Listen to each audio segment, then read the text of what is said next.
Hello hi ಸ್ನೇಹಿತರೆ, ದ್ವಿತೀಯ PUC ಎಲ್ಲ ವಿದ್ಯಾರ್ಥಿಗಳಿಗೆ ಎಜುಕೇಷನ್ ಕನ್ನಡ ಯೂಟ್ಯೂಬ್ ಚಾನಲ್ಗೆ ಸ್ವಾಗತ. ಇವತ್ತಿನ ಈ ಒಂದು ವಿಡಿಯೋನಲ್ಲಿ ದ್ವಿತೀಯ PUCಯ 2025 ವಾರ್ಷಿಕ ಪರೀಕ್ಷೆಗೆ ಸಂಬಂಧಪಟ್ಟಂತೆ ಇಂಪಾರ್ಟೆಂಟ್ ಮಾಹಿತಿಗಳನ್ನು ಕೊಡ್ತಾ ಇದ್ದಾನೆ.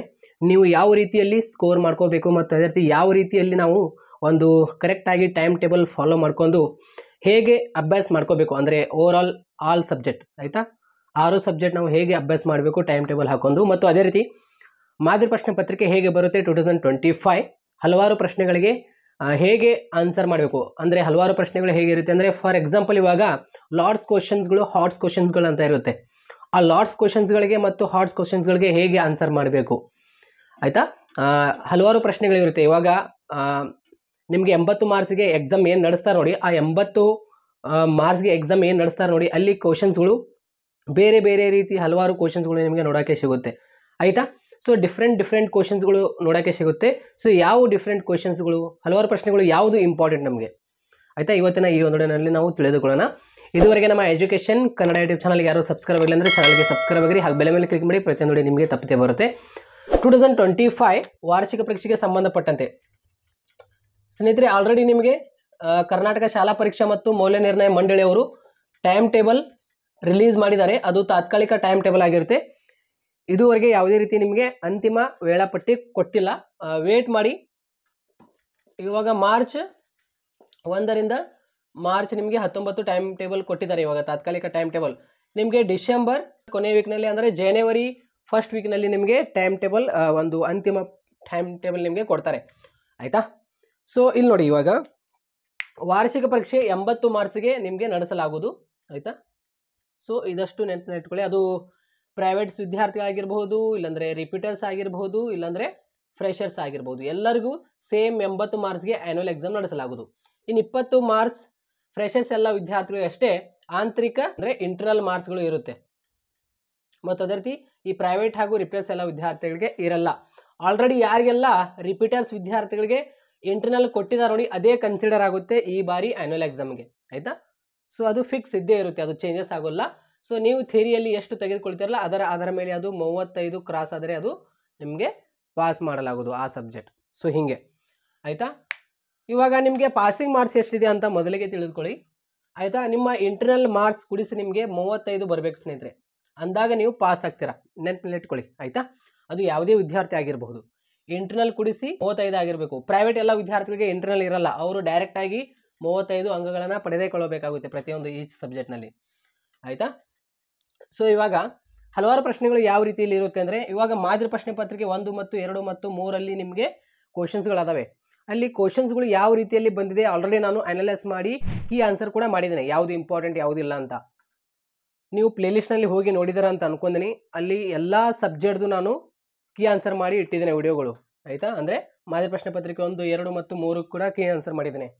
ಅದು ನಿಮಗೆ ಡೆಫಿನೆಟ್ಲಿ ಯೂಸ್ ಆಗುತ್ತೆ. ಇನ್ನೊಮ್ಮೆ ಹೇಳ್ತಾ ಇದ್ದೇನೆ, 80/80 ಅಂತ ಒಂದು ಎಕನಾಮಿಕ್ಸ್ ಮಾಡಿದ್ದೇನೆ, ಕನ್ನಡ ಸಬ್ಜೆಕ್ಟ್ ಮಾಡಿದ್ದೇನೆ, ಇತಿಹಾಸ ಸಬ್ಜೆಕ್ಟ್ ಮಾಡಿದ್ದೇನೆ, ಇಂಗ್ಲೀಷ್ ಸಬ್ಜೆಕ್ಟ್ ಮಾಡಿದ್ದೇನೆ. ಸೊ ಅದು ಕೂಡ ಪ್ಲೇಲಿಸ್ಟ್ನಲ್ಲಿದೆ. ಸೊ ಎಲ್ಲ ವಿದ್ಯಾರ್ಥಿಗಳು ನೋಡ್ಕೊಳ್ಳಿ ಆಯಿತಾ. ಇದು ನಿಮಗೆ ಯೂಸ್ ಆಗೇ ಆಗುತ್ತೆ ಆ್ಯನ್ಯುವಲ್ ಎಕ್ಸಾಮ್ನಲ್ಲಿ. ಯಾವ ಕ್ವಶನ್ಸ್, ಹಲವಾರು ಕ್ವಶನ್ಗಳಲ್ಲಿ ಯಾವುದು ನಮಗೆ ಇಂಪಾರ್ಟೆಂಟ್ ಅಂತ. ಇವಾಗ ಮಾದರಿ ಪ್ರಶ್ನೆ ಪತ್ರಿಕೆ 1 ಮತ್ತು 2 ಮತ್ತು 3ರಲ್ಲಿ ಕೇಳಿರುವಂಥ ಕ್ವಶನ್ಸ್ಗಳು ಅದರೊಳಗಿಂದು ಯಾವುದು ಇಂಪಾರ್ಟೆಂಟ್, ಮಾದರಿ ಪ್ರಶ್ನೆ ಪತ್ರಿಕೆ 1ರಲ್ಲಿ ಎಷ್ಟು ಇಂಪಾರ್ಟೆಂಟ್, 2ರಲ್ಲಿ ಎಷ್ಟು ಇಂಪಾರ್ಟೆಂಟ್, 3ರಲ್ಲಿ ಎಷ್ಟು ಇಂಪಾರ್ಟೆಂಟ್ ಎಲ್ಲ ನಾನು ನಿಮಗೆ ಟಿಕ್ ಮಾಡಿಸಿದ್ದೇನೆ ಆಯಿತಾ. ಸೊ ನೀವು ವಿಡಿಯೋ ನೋಡ್ಕೊಳ್ಳಿ, ಕೆಳಗಡೆ ಕಮೆಂಟ್ ಬಾಕ್ಸ್ನಲ್ಲಿ ಕೂಡ ಲಿಂಕ್ ಕೊಟ್ಟಿರ್ತೇನೆ ಆಯಿತಾ. ಇವಾಗ ಎಲ್ಲ ವಿದ್ಯಾರ್ಥಿಗಳಿಗೆ ಹೇಳುವುದೇನೆಂದರೆ, ಒಂದು ಬೆಸ್ಟ್ ನಾನು ಟೈಮ್ ಟೇಬಲ್ ನಿಮಗೆ ಹೇಳ್ಕೊಡ್ತೀನಿ ಆಯಿತಾ. ಇವಾಗ ನೋಡಿ, ಎಲ್ಲ ವಿದ್ಯಾರ್ಥಿಗಳಿಗೆ ಪ್ರಿಪೇರ್ಟರಿ ಎಕ್ಸಾಮ್ ಆಯಿತಾ, ಪೂರ್ವ ಸಿದ್ಧತಾ ಪರೀಕ್ಷೆಗಳು ನಡೆಸಲಾಗುವುದು ಜನವರಿಯಿಂದ ಆಯಿತಾ. ಓಕೆ, ಎಕ್ಸಾಮ್ ಬರೀರಿ ಆಯಿತಾ. ಮೊದಲಿಗೆ ಕಾಲೇಜ್ ಲೆವೆಲ್ ಎಕ್ಸಾಮ್ ಕೊನೆಯ ಎಕ್ಸಾಮ್ ಆಗಿರುತ್ತೆ, ಅದು ಪೂರ್ವ ಸಿದ್ಧತಾ ಪರೀಕ್ಷೆ. ಆ ಪೂರ್ವ ಸಿದ್ಧತಾ ಪರೀಕ್ಷೆ ಮುಗಿದ ನಂತರ ನೀವೇನು ಮಾಡಬೇಕಂದ್ರೆ ಆಯಿತಾ, ಫೆಬ್ರವರಿ ಮತ್ತು ಮಾರ್ಚ್ ಎಕ್ಸಾಮ್ ಸಮೀಪ ಬಂದಾಗೂ ಕೂಡ ಇದೇ ರೀತಿ ಫಾಲೋ ಮಾಡಿ ಆಯಿತಾ. ಅವಾಗ ನಿಮಗೆ 2 ಮಂತ್ಸ್ ಇರುತ್ತೆ ಸ್ನೇಹಿತರೆ ಆಯಿತಾ. 2 ಮಂತ್ಸ್ ಇರುತ್ತೆ, ಮಾರ್ಚ್ನಲ್ಲಿ ಎಕ್ಸಾಮ್ ಇರುತ್ತೆ ನಿಮ್ಮದು. ಇಲ್ಲಿ ನೋಡಿ, ಇವಾಗ ನಿಮಗೆ ಈಸಿಯೆಸ್ಟ್ ಸಬ್ಜೆಕ್ಟ್ಗಳು, ನಿಮಗೆ ಯಾವುದು ಸಬ್ಜೆಕ್ಟ್ ಬಹಳ ಈಸಿ ಅನ್ನಿಸ್ತಾ ಇದೆ ಇವಾಗ 6 ಸಬ್ಜೆಕ್ಟ್ನಲ್ಲಿ ಆಯಿತಾ. ಅದು ವಾಟ್ ಎವರ್ ಕಾಮರ್ಸ್ ಮತ್ತು ಸೈನ್ಸ್ ಮತ್ತು ಆರ್ಟ್ಸ್ ಎಲ್ಲ ವಿದ್ಯಾರ್ಥಿಗಳ ಸಬ್ಜೆಕ್ಟ್ ಆಗಿರ್ಬೋದು. ಆ 6 ಸಬ್ಜೆಕ್ಟ್ನಲ್ಲಿ ನಿಮಗೆ ಯಾವುದು ಈಜಿ ಅನಿಸುತ್ತೆ, ಫಾರ್ ಎಕ್ಸಾಂಪಲ್ ಇವಾಗ ನನಗೆ 2 ಬಹಳ ಈಜಿ ಅನಿಸುತ್ತೆ ಅಂತ ವಿದ್ಯಾರ್ಥಿಗಳು ಏನು ಮಾಡಬೇಕಂದ್ರೆ, ಸೊ 2 ಬಹಳ ನನಗೆ ಈಜಿ ಅನಿಸ್ತಾ ಇದೆ ಅಂತ ವಿದ್ಯಾರ್ಥಿಗಳು ಏನು ಮಾಡಬೇಕಂದ್ರೆ ಅದಕ್ಕೆ ಒಂದು ಸಪ್ರೇಟ್ ಆಗಿ 2 ಅವರ್ಸ್ ಕೊಟ್ಟು ಏನಿದಿಲ್ಲ ಅದಕ್ಕೆ ಟೈಮ್ ನಿಗದಿತ ಮಾಡಬೇಕು. 2 ಅವರ್ಸ್ನಲ್ಲಿ ಈ 2 ಸಬ್ಜೆಕ್ಟ್ ಕೂಡ ನೀವು ರಿವಿಷನ್ ಮಾಡ್ತಾನೆ ಇರಬೇಕು ಪದೇ ಪದೇ ಎಕ್ಸಾಮ್ ಸಮೀಪ ಬಂದಾಗ. ಮತ್ತು ನಾನು ಏನು ಲೈವ್ ಸೆಷನ್ನಲ್ಲಿ ಹೇಳ್ತಾ ಇದ್ದೇನಲ್ಲ ಅದು ಕೂಡ ನೀವು ರಿವಿಷನ್ ಮಾಡ್ಕೊಳ್ಳಿ ಆಯಿತಾ. ನಾನು ಲೈವ್ ಸೆಷನ್ನಲ್ಲಿ ಬಂದಾಗ ಇಂಪಾರ್ಟೆಂಟ್ ಕ್ವಶನ್ಸ್ಗಳು ವಿತ್ ಆನ್ಸರ್ ಮುಖಾಂತರ ನಾನು ಡಿಸ್ಕಷನ್ ಮಾಡ್ತಾ ಇರ್ತೇನೆ ಆಯಿತಾ. ಮತ್ತು ಅದೇ ರೀತಿ ಇದು ಅವಾಗ ಎಕ್ಸಾಮ್ ಸಮೀಪ ಬಂದಾಗ ನಿಮಗೆ ರಜೆ ಇರುತ್ತೆ ಆಯಿತಾ. ಕಾಲೇಜ್ ಹೋದರೂ ಅಷ್ಟೇ, ಇಲ್ಲಾಂದ್ರೂ ಅಷ್ಟೇ ಆಯಿತಾ. ಕಾಲೇಜ್ ಹೋದರೂ ಕೂಡ ನೀವು ಮನೆಯಲ್ಲಿ ಇದ್ದರೆ ಆಯಿತಾ, ಕಾಲೇಜಿನಲ್ಲಿ ಹೋಗಿ ನೀವು ಅಲ್ಲಿ ಅಭ್ಯಾಸ ಮಾಡಿದರೆ ಕೂಡ ಓಕೆ, ಇಲ್ಲ ನೀವು ಮನೆಯಲ್ಲಿ ಇದ್ದರೆ ನೀವೇನು ಮಾಡಬೇಕಂದ್ರೆ, ಸೊ 11 ಗಂಟೆಯಿಂದ ಆಯಿತಾ, ಬೆಳಗ್ಗೆ 11 ಗಂಟೆಯಿಂದ ಆಯಿತಾ 1 ಗಂಟೆವರೆಗೆ ಆಯಿತಾ, ಇದು ಫ್ರೆಶ್ ಮೂಡ್ ಇರುತ್ತೆ ಸ್ನೇಹಿತರೆ. ಈ ಒಂದು ಸಮಯದಲ್ಲಿ ಓದ್ಕೊಳ್ರಿ ಆಯಿತಾ. ಸೊ ಈ ಒಂದು ಸಮಯದಲ್ಲಿ ಕೂಡ ಸಾಕಷ್ಟು ಮೈಂಡ್ಸೆಟ್ಸ್ಗಳು ಹೇಗಿರುತ್ತೆ ಅಂದರೆ, ಹೊರಗಡೆ ಹೋಗಬೇಕು ಆಯಿತಾ, ಬೆಳಗ್ಗೆ ಎದ್ದು ಹೊರಗಡೆ ಹೋಗಬೇಕು, ಸೊ ಅಲ್ಲಿ ಹೋಗಬೇಕು ಇಲ್ಲಿ ಹೋಗಬೇಕು ಎಲ್ಲ ನಿಮಗೆ ಮೈಂಡ್ನಲ್ಲಿ ಬರುತ್ತೆ. ಈ ಒಂದು ಸಮಯದಲ್ಲಿ ಬಹಳ ಬರುತ್ತೆ, ಯಾಕಂದರೆ ಬೆಳಗ್ಗೆ ಎದ್ದ ತಕ್ಷಣ ಊಟ ಮಾಡ್ತೀರಾ, ನಾಷ್ಟ ಮಾಡ್ತೀರಾ, ಚಹಾ ಮಾಡ್ತೀರಾ, ಎಲ್ಲ ಆದ ನಂತರ 11 ಆಗುತ್ತೆ ಅಂತ ಅಂದ್ಕೊಳ್ಳಿ ಆಯಿತಾ. ಬೆಳಗ್ಗೆ 11ರಿಂದ ಮಧ್ಯಾಹ್ನ 1 ಗಂಟೆವರೆಗೆ ನೀವೇನು ಮಾಡ್ತೀರಾ, ಹೊರಗಡೆ ಹೋಗಿಬಿಡ್ತೀರಾ. ಮಧ್ಯಾಹ್ನ 1 ಗಂಟೆಗೆ ಮತ್ತೆ 1 ಗಂಟೆ ಆಗಿರ್ಬೋದು, ಅದು 2 ಗಂಟೆ ಆಗಿರ್ಬೋದು, ನೀವು ಮತ್ತೆ ಮನೆಗೆ ಬರ್ತೀರಾ. ಸೊ ಇದು ಟೈಮ್ ವೇಸ್ಟ್ ಆಯ್ತು ನಿಮ್ಮದು. ಸೊ ನೀವೇನು ಮಾಡಿ, ಈ ಒಂದು ಸಮಯದಲ್ಲಿ ಈ 2 ಸಬ್ಜೆಕ್ಟ್ ಪ್ಲಸ್ ನಿಮಗೆ ಅತಿ ಸ್ವಲ್ಪ ಬಹಳ ಕಷ್ಟ ಅನಿಸ್ತಾ ಇದೆ ನೋಡಿ ಆ ಸಬ್ಜೆಕ್ಟ್ ಒಂದು ಪ್ಲಸ್ 4ನೇ ಸಬ್ಜೆಕ್ಟ್ ಅಂತ ಅಂದ್ಕೊಳ್ಳಿ, ಆ 4ನೇ ಸಬ್ಜೆಕ್ಟ್ ಸ್ವಲ್ಪ ಓದ್ಕೊಳ್ಳಿ ಇಲ್ಲಿ ಸಾಕು. ಮತ್ತು ನೀವೇನು ಮಾಡಬೇಕಂದ್ರೆ, ಇವಾಗ 1 ಗಂಟೆಯಿಂದ ಮತ್ತೆ ಏನಿದೆಲ್ಲ 3 ಗಂಟೆವರೆಗೆ ಏನೂ ಓದೋಕ್ಕೆ ಹೋಗಬೇಡಿ ಆಯಿತಾ. ಅವಾಗ ನೀವು ಎಂಜಾಯ್ ಮಾಡಿ ಆಯಿತಾ, ಏನಾದರೂ ಒಂದು ಮೂವಿ ನೋಡಿ ಮೈಂಡ್ ರಿಲ್ಯಾಕ್ಸ್ ಮಾಡ್ಕೊಳ್ಳಿ ಆಯಿತಾ. ಮೈಂಡ್ ರಿಲ್ಯಾಕ್ಸ್ ಆದ ನಂತರ ಮತ್ತೇನು ಮಾಡಬೇಕು, ನೀವು 3 ಗಂಟೆಯಿಂದ ಏನೂ ಓದೋಕ್ಕೆ ಹೋಗಬೇಡಿ. ಮತ್ತು ಆ 5 ಗಂಟೆ ಇಲ್ಲಾಂದರೆ 6 ಗಂಟೆಗೆ ನಾನು ಲೈವ್ ಸೆಷನ್ ಸ್ಟಾರ್ಟ್ ಮಾಡ್ತೀನಿ, ಆವಾಗ ನೀವು ಲೈವ್ ಸೆಷನ್ ನೋಡ್ಕೊಳ್ಳಿ. ಅಲ್ಲೊಂದು ನಿಮಗೆ 2 ಅವರ್ಸ್ ಅಥವಾ 1 ಅವರ್ಸ್ ನಿಮಗೆ ಏನಾಗುತ್ತೆ ಸ್ಟಡಿ ಆಗಿಬಿಡುತ್ತೆ ಆಯಿತಾ. ಇಲ್ಲಿ ಟೋಟಲ್ ಆಗಿ ನಿಮಗೆ ಎಷ್ಟು 1 2 ಆಯಿತಾ, 2 ಅವರ್ಸ್ ಪ್ಲಸ್ ಇಲ್ಲೊಂದು 4 ಅವರ್ಸ್ ನಿಮ್ಮದು ಸ್ಟಡಿ ಆಗುತ್ತೆ ಆಯಿತಾ. 4 ಅವರ್ಸ್ ನಿಮ್ಮದು ರಿವಿಷನ್ ಕೂಡ ಆಗುತ್ತೆ. ನಾನು ಲೈವ್ ಸೆಷನ್ನಲ್ಲಿ ಬಂದಾಗ ಇಂಪಾರ್ಟೆಂಟ್ ಕ್ವಶನ್ಸ್ಗಳು ಹೇಳ್ತೀನಿ ವಿತ್ ಆನ್ಸರ್ ಮುಖಾಂತರ, ಅಲ್ಲಿ ಕೂಡ ರಿವಿಷನ್ ಆಗುತ್ತೆ. ಇಲ್ಲಿ 4 ಅವರ್ಸ್ ನಿಮ್ಮದು ಸ್ಟಡಿ ಕಂಪ್ಲೀಟ್ ಆಗುತ್ತೆ ಆಯಿತಾ. ಪ್ಲಸ್ ಮತ್ತೇನು ಮಾಡಬೇಕಂದ್ರೆ ನೀವು 8 ಇವಾಗ ಫಾರ್ ಎಕ್ಸಾಂಪಲ್ ಕೆಲವೊಂದು ವಿದ್ಯಾರ್ಥಿಗಳು ಹೇಗಿರ್ತಾರೆ ಅಂದರೆ, ಮೈಂಡ್ ಮೇಲೆ ಡಿಪೆಂಡ್ ಆಗುತ್ತೆ. ನಾನು ರಾತ್ರಿ ಓದಲ್ಲ, ನನಗೆ ಮುಂಜಾನೆ ಅಷ್ಟೇ ಓದೋಕ್ಕಾಗುತ್ತೆ ಅನ್ನೋರು ಏನಿದಿಲ್ಲ ಈ ರೀತಿ ಮಾಡ್ಕೊಳ್ಳಿ. ಇವಾಗ ಯಾರೆಲ್ಲ ರಾತ್ರಿ ಓದಬೇಕಂತ ಅನ್ಕೊಂಡ್ರಿ ನೋಡಿ, ಅವ್ರು ಏನು ಮಾಡಬೇಕಂದ್ರೆ, ಸೊ ನೀವು ಮನೆಗೆ ಸ್ವಲ್ಪ ಇವಾಗ ಎಕ್ಸಾಮ್ ಸಮೀಪ ಬಂದಾಗ ಏನಿದೆಯಲ್ಲ ಸ್ವಲ್ಪ ಹೊರಗಡೆ ಹೋಗೋದು, ಫ್ರೆಂಡ್ ಜೊತೆ ಹೋಗೋದು ಆಯಿತಾ. ನೀವು ಎಲ್ಲೆಲ್ಲಿ ಹೋಗ್ತಿರ್ತಾರಲ್ಲ, ನಿಮಗೆ ಆಟ ಆಡೋಕ್ಕೆ ಸಮಯ ಬೇಕು, ಕ್ರಿಕೆಟ್ ಆಡೋಕ್ಕೆ ಹೋಗ್ತಿರೋ ಒಬ್ಬರು, ಹೋದರೆ ಸಾಯಂಕಾಲನೇ ಬರ್ತಿರೋ ಒಮ್ಮೆಗಳೇ. ಸೊ ಈ ರೀತಿ ಸ್ವಲ್ಪ ಕಡಿಮೆ ಮಾಡಿ ಇವಾಗ, ಯಾಕಂದರೆ ಎಕ್ಸಾಮ್ ಸಮೀಪ ಬಂದಿದೆ. ನೀವೇನು ಮಾಡಬೇಕಂದ್ರೆ 10 ಗಂಟೆಯಿಂದ ಇಲ್ಲಾಂದರೆ 9 ಗಂಟೆಯಿಂದ ಊಟ ಮಾಡಿ ಆಯಿತಾ. ಊಟ ಮಾಡೋಕ್ಕಿಂತ ಮುಂಚೆ ಆಯಿತಾ, ಊಟ ಮಾಡೋಕ್ಕಿಂತ ಮುಂಚೆ 9 ಗಂಟೆಯಿಂದ 11 ಗಂಟೆವರೆಗೆ ಅಭ್ಯಾಸ ಮಾಡಿ, ಇಲ್ಲಾಂದರೆ 10 ಗಂಟೆಯಿಂದ 11 ಗಂಟೆ 1 ಅವರ್ ಇಲ್ಲೊಂದು ಸ್ಟಡಿ ಮಾಡ್ಕೊಳ್ಳಿ ಆಯಿತಾ. 1 ಅವರ್ ಅಥವಾ 2 ಅವರ್ ಇಲ್ಲಿ ಸ್ಟಡಿ ಮಾಡ್ಕೊಳ್ಳಿ ಆಯಿತಾ. ನಾನು ಏನು ಹೇಳ್ತಾ ಇದ್ದೇನೆ, ಮುಂಜಾನೆ ಮಾರ್ನಿಂಗ್ 11ರಿಂದ 1 ಗಂಟೆವರೆಗೆ ಆಯಿತಾ, ಇಲ್ಲಿ 2 ಸಬ್ಜೆಕ್ಟ್ ಅಥವಾ 3 ಸಬ್ಜೆಕ್ಟ್ ಕಂಪ್ಲೀಟ್ ಮಾಡ್ಕೊಳ್ಳಿ. ಒಂದು ಪ್ಲಸ್ ಒಂದು ಕಠಿಣ ಸಬ್ಜೆಕ್ಟ್ ಇಲ್ಲಿ ಕಂಪ್ಲೀಟ್ ಮಾಡ್ಕೊಳ್ಳಿ. ಸ್ವಲ್ಪ 2 PM ಕೂಡ ಆಗ್ಬೋದು. ಒಟ್ಟಾರೆ ಇಲ್ಲಿ ನಿಮಗೆ 3 ಅವರ್ಸ್ ಅಥವಾ 2 ಅವರ್ಸ್ ಮಾಡ್ಕೊಳ್ಳಿ ಇಲ್ಲಿ ಆಯಿತಾ ಮಾರ್ನಿಂಗ್. ಆಮೇಲೆ 1 ಗಂಟೆಯಿಂದ ನೀವೇನಿದೆಯಲ್ಲ ಯಾವುದೇ ರೀತಿ ಸ್ಟಡಿ ಮಾಡೋಕ್ಕೆ ಹೋಗಬೇಡಿ ಅಂತ ನಾನು ನಿಮಗೆ ಹೇಳ್ತಾ ಇದ್ದೇನೆ. ಆದರೂ ಕೂಡ ನೀವು ಮಾಡ್ಕೋಬಹುದು, ಇಲ್ಲ ನಿಮ್ಮ ಮೈಂಡ್ಸೆಟ್ ಮೇಲೆ ಇರುತ್ತೆ. ಸೊ 1 ಗಂಟೆಯಿಂದ 3 ಗಂಟೆವರೆಗೆ ನೀವು ಏನು ಮಾಡಬೇಕು, ನಿಮಗೆ ಇಲ್ಲ ನನಗೆ ಓದೋಕ್ಕೆ ಆಗುತ್ತೆ ಅನ್ನೋರು ಏನಿದೆಯಲ್ಲ, ಸೊ 1 ಗಂಟೆಯಿಂದ 2 ಗಂಟೆಯಿಂದ ಏನೋ ಓದೋಕ್ಕೆ ಹೋಗಬೇಡ್ರಿ, 3 ಗಂಟೆಯಿಂದ ಓದ್ರಿ ಆದರೆ ಆಯಿತಾ. ಇಲ್ಲಿ ನಿಮಗೆ 1 ಗಂಟೆಯಿಂದ 2 ಗಂಟೆ ಇಲ್ಲಿ 1 ಅವರ್ ನಿಮಗೆ ಫ್ರೀ ಸಿಗುತ್ತೆ ಆಯಿತಾ. ಸೊ ಇಲ್ಲಿ ನೀವು ಮೈಂಡ್ ರಿಲ್ಯಾಕ್ಸ್ ಮಾಡ್ಕೊಳ್ಳಿ. ಮತ್ತೆ ನೀವೇನು ಮಾಡಬೇಕು, 3 ಗಂಟೆಯಿಂದ 5 ಗಂಟೆವರೆಗೆ ಓದೋಕ್ಕಾಗುತ್ತೆ ಅಂದರೆ ಓದ್ಕೊಳ್ಳಿ. ಆವಾಗ 5 ಗಂಟೆ ಇಲ್ಲಾಂದರೆ 1 ಇಲ್ಲ 1 ಅವರ್ ನಿಮಗೆ 1 ಅವರ್ ನಿಮಗೆ ಟೈಮ್ ಫ್ರೀ ಸಿಗುತ್ತೆ ಆಯಿತಾ. 1 ಅವರ್ ಟೈಮ್ ಏನು ಫ್ರೀ ಸಿಗುತ್ತಲ್ಲ, ನಾನು ಕಂಪಲ್ಸರಿ ಎಕ್ಸಾಮ್ ಸಮೀಪ ಬಂದಾಗ 6 ಗಂಟೆಗೆ ಪ್ರತಿದಿನ ನಾನು ಲೈವ್ ಸೆಷನ್ ಮಾಡ್ತೀನಿ. ಪ್ರತಿದಿನ ಎಕ್ಸಾಮ್ ಮುಗಿಯೋವರೆಗೂ ಕೂಡ ಲೈವ್ ಸೆಷನ್ ಮಾಡ್ತೀನಿ. ಆವಾಗ ನನ್ನ ಲೈವ್ ಸೆಷನ್ ಕೂಡ ಅಲ್ಲಿ ನಿಮಗೆ 1 ಅವರ್ 30 ಮಿನಿಟ್ಸ್ ನಿಮಗೆ ಯೂಸ್ ಆಗುತ್ತೆ. 1 ಅವರ್ ಮೇಲೆ ನಾನು ವಿಡಿಯೋ ಮಾಡ್ತೀನಿ ಅಲ್ಲಿ ಆಯಿತಾ, ಲೈವ್ನಲ್ಲಿ ಬಂದಾಗ. ಇಲ್ಲೊಂದು ನಿಮ್ಮದು ಅಭ್ಯಾಸ ಆಯಿತು. ಮತ್ತು ನೀವು 8 ಗಂಟೆಗೆ ಮತ್ತೆ ಫ್ರೀ ಆಗ್ತೀರಾ. 8ರಿಂದ 9 ಮತ್ತೆ ಇಲ್ಲಿ ನಿಮಗೆ 1 ಅವರ್ ಟೈಮ್ ಸಿಗುತ್ತೆ ಫ್ರೀ ಆಗೋಕ್ಕೆ, ಊಟ ಮಾಡಿ ಚೆನ್ನಾಗಿ ಆಯಿತಾ. ಮತ್ತೆ 9 ರಿಂದ 10 ಓದ್ಕೊಳ್ಳಿ. ಈ ರೀತಿಯಲ್ಲಿ ನಾನು ಏನು ಹೇಳ್ತಾ ಇದ್ದೇನೆ ಗಮನ ಇಟ್ಟು ಕೇಳಿ. ಸಿಂಪಲ್ ಇದೇ ಟೈಮ್ ಟೇಬಲ್ ಫಾಲೋ ಮಾಡಿ. ಇಲ್ಲಿ ಯಾವ ಸಬ್ಜೆಕ್ಟ್ ಓದಬೇಕು, ಇವಾಗ ಈವ್ನಿಂಗ್ ಜಾವದಲ್ಲಿ ನಿಮ್ಗೆ ಯಾವುದು ಬಹಳ ಕಷ್ಟ ಅನಿಸ್ತಾ ಇದೆ ನೋಡಿ ಆ ಸಬ್ಜೆಕ್ಟ್ ಓದ್ಕೊಳ್ಳಿ ಆಯಿತಾ. ಮಾರ್ನಿಂಗ್ ಎದ್ದು ಟಫ್ ಸಬ್ಜೆಕ್ಟ್ ತೆಗೆದುಕೊಂಡು ಓದಕ್ಕೆ ಹೋಗಬೇಡಿ. ನಿಮಗೆ ಏನಾಗ್ಬಿಡುತ್ತೆ, ಪೂರ್ತಿ ದಿನ ಮೈಂಡ್ಸೆಟ್ ಇವತ್ತು ಓದೋದೇ ಬೇಡ ಅಂತ ಅನಿಸ್ಬಿಡುತ್ತೆ. ಸೊ ಆ ರೀತಿ ಮಾಡ್ಕೊಳಕ್ಕೆ ಹೋಗಬೇಡಿ, ಸಿಂಪಲ್ ಈ ರೀತಿ ಮಾಡ್ಕೊಳ್ಳಿ ಆಯಿತಾ. ಎಲ್ಲ ವಿದ್ಯಾರ್ಥಿಗಳು ಗೊತ್ತಾಗಿದೆ ಅಂತ ಅನ್ಕೊಂಡೆ.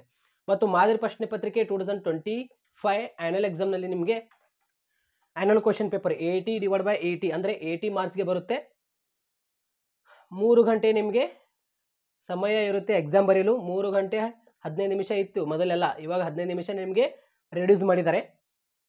ಮತ್ತು ನಾನು ಆಲ್ರೆಡಿ ಹೇಳಿದ್ದೀನಲ್ಲ, ಮಾದರಿ ಪ್ರಶ್ನೆ ಪತ್ರಿಕೆ 1 ಮತ್ತು 2 ಮತ್ತು 3 ಪ್ಲಸ್ ನಾನು ಏನು ಲೈವ್ ಸೆಷನಲ್ಲಿ ಹೇಳ್ತಾ ಇರ್ತೇನೆ, 80/80 ವಿಡಿಯೋ ಮಾಡ್ತಾ ಇದ್ದೇನೆ, ಅವೆಲ್ಲ ವಿಡಿಯೋಗಳು ನೋಡ್ಕೊಳ್ಳಿ ಆಯಿತಾ. ನಿಮಗೆ ವಿತ್ ಆನ್ಸರ್ ಮುಖಾಂತರ ನಾನು ನಿಮಗೆ ಪ್ರಾಕ್ಟೀಸ್ ಮಾಡಿಸಿದ್ರೆ ನಿಮ್ಗೆ ಏನಾಗುತ್ತೆ, ರಿವಿಷನ್ ಆಗುತ್ತೆ. ನೀವು ಎಷ್ಟು ರಿವಿಷನ್ ಮಾಡ್ತಿರಲ್ಲ, ಡೆಫಿನೆಟ್ಲಿ ಹೇಳ್ತಾ ಇದ್ದೇನೆ ವಾರ್ಷಿಕ ಪರೀಕ್ಷೆಯಲ್ಲಿ ಆ ಕ್ವಶನ್ಸ್ಗಳು ನೀವು ಬಿಟ್ಟು ಬರೋಕ್ಕೆ ಹೋಗಲ್ಲ. ಸೊ ಅದಕ್ಕೆ ಹೇಳೋದು ರಿವಿಷನ್ ವೆರಿ ವೆರಿ ಇಂಪಾರ್ಟೆಂಟ್ ಆಗಿರುತ್ತೆ ಆಯಿತಾ. ಎಕ್ಸಾಮ್ ಸಮೀಪ ಬಂದಾಗ ಈ ರೀತಿ ಪ್ಲ್ಯಾನ್ ಮಾಡ್ಕೊಳ್ಳಿ ಆಯಿತಾ. ಸೊ ಜನವರಿನಲ್ಲಿ ಏನು ನಿಮಗೆ ಪೂರ್ವ ಸಿದ್ಧತಾ ಪರೀಕ್ಷೆಗಳು ನಡೆಸ್ತಾ ನೋಡಿ, ಆ ಪೂರ್ವ ಸಿದ್ಧತಾ ಪರೀಕ್ಷೆಯಲ್ಲಿ ಕೂಡ ಈ ಮಾದರಿ ಪ್ರಶ್ನೆ ಪತ್ರಿಕೆ 1 ಮತ್ತು 2 ಮತ್ತು 3 ಏನದಲ್ಲ ಇವೇ ಕ್ವಶನ್ ನಿಮಗೆ ನೋಡೋಕ್ಕೆ ಸಿಗುತ್ತೆ. ಅಲ್ಲಿ ಕೂಡ ಈ ಪೂರ್ವ ಸಿದ್ಧತಾ ಪರೀಕ್ಷೆಯ ಪೇಪರ್ಗಳು ಕಲೆಕ್ಟ್ ಮಾಡ್ಕೊಂಡು ಇಟ್ಕೊಳ್ಳಿ. ಇದು ಕೂಡ ನೀವು ಓದಬೇಕು. ಯಾವುದಕ್ಕೆ, ಆ್ಯನ್ಯಲ್ ಎಕ್ಸಾಮ್ 2025ಕ್ಕೆ ಓದಬೇಕು ನೀವು, ಅದು ಕೂಡ ಇಟ್ಕೊಳ್ಳಿ. ಪ್ಲಸ್ ಮಾದರಿ ಪ್ರಶ್ನೆ ಪತ್ರಿಕೆ ಇಟ್ಕೊಂಡ್ಬಿಡಿ, ಯಾಕಂದರೆ ಯೂಸ್ ಆಗುತ್ತೆ ಅಂತ ಆಯಿತಾ. ನಾನು ಸಾಯಂಕಾಲ 6 ಗಂಟೆಯಿಂದ ನಾನು ನಿಮಗೆ ಲೈವ್ ಸೆಷನ್ ಮಾಡ್ತೀನಿ ಆಯಿತಾ.